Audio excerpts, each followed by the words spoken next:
The effects of punishment on learning, and they believe now that this is part of their growth process. In fact, it was a reenactment of a powerful experiment conducted by Stanley Milgram in 1963 to look at how normal people can commit atrocious acts simply because they're following orders. Milgram's parents were Jewish refugees in World War II, and his pioneering work speaks volumes about the nature of responsibility. It's being filmed with covert cameras. Thank you. Come in.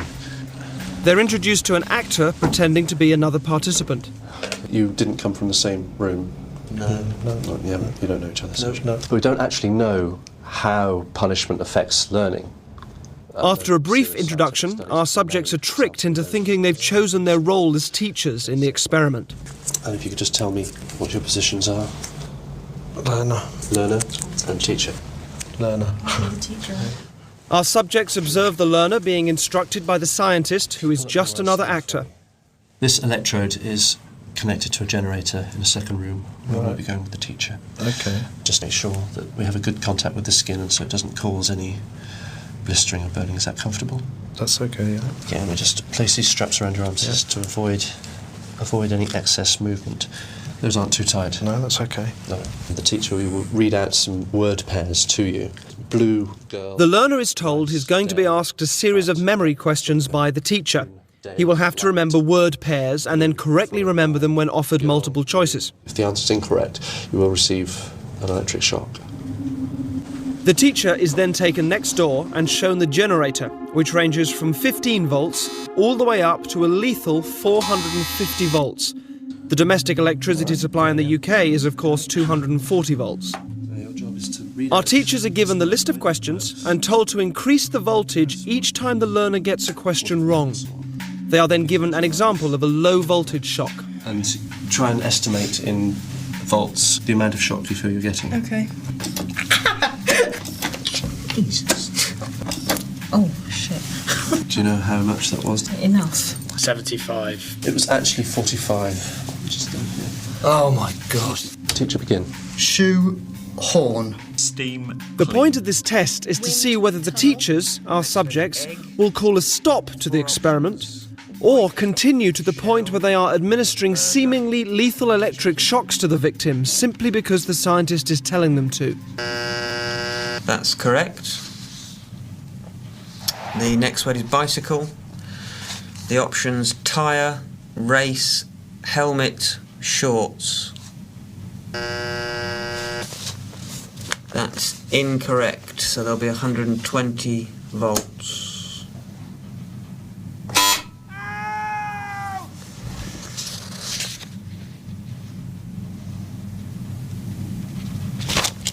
I don't think I want to do this anymore. If you could continue, please, teacher. There is... No, I don't think I'm going to do anymore. The experiment requires you to continue. Yeah, even so, I don't think I'm going to do anymore. Correct. Captain. According to plan, our accomplice provided many wrong answers. Each protest was coordinated to a particular shock voltage on the generator, and his responses were played via a CD. That's wrong. 150 volts.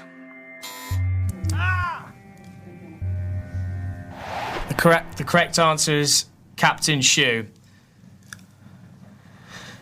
Cup. That's wrong. 225 volts. Ow! Take it off! I've had enough of this!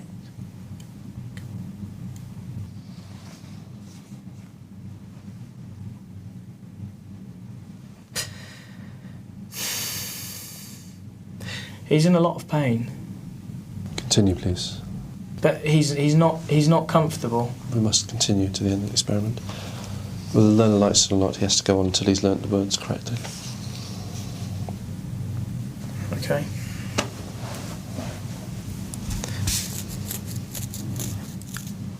Forest.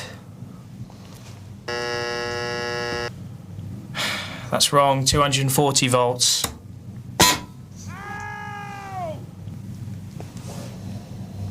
Are you sure this is not causing any lasting damage? He sounds like he's in a lot of pain. Well, the shocks might be painful, they're not harmful. What does that mean, though? They're not harmful. Sorry, I'm not getting you. When you say that they might be painful but not harmful. They cause no long-term damage. Okay, so what does that mean? That it doesn't leave any scars? It causes no damage. That seems very cold and calculated to me. This doesn't seem like a very... Anyway. Golden.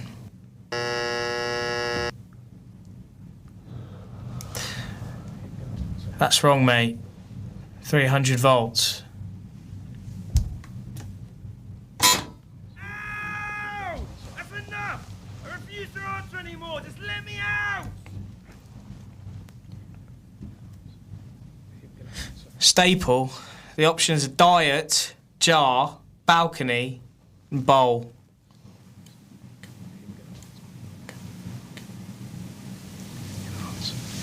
Him gonna answer.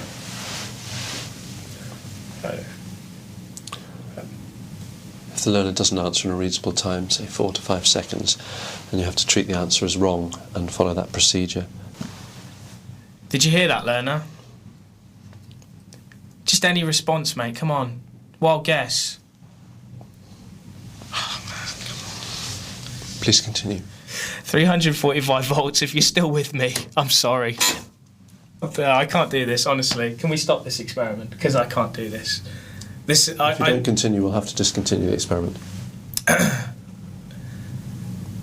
Yeah, okay, fine. That's fine. I'm not going to do this. Incorrect.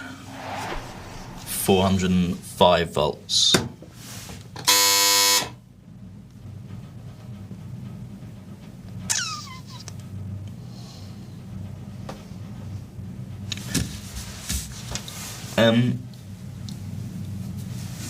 Sorry, I don't. Is someone want to check on him or something? It's just he's not making any noise now, and he was before. And I'm quite happy to go on, but I just a bit worried about. If you would continue. Yeah, I'm just a bit worried because he was like he was like complaining before about the. But no harm will come to him. But he's not making any noise now. It's essential that we continue with the experiment.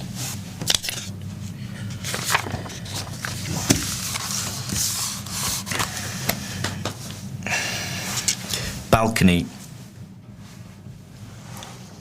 Incorrect. 450 volts.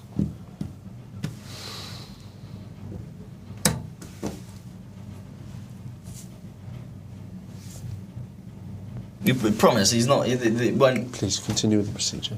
You said it hurts, but it's because it's like it says they're dangerous severe shot. It'll be all right. Yeah. Please continue.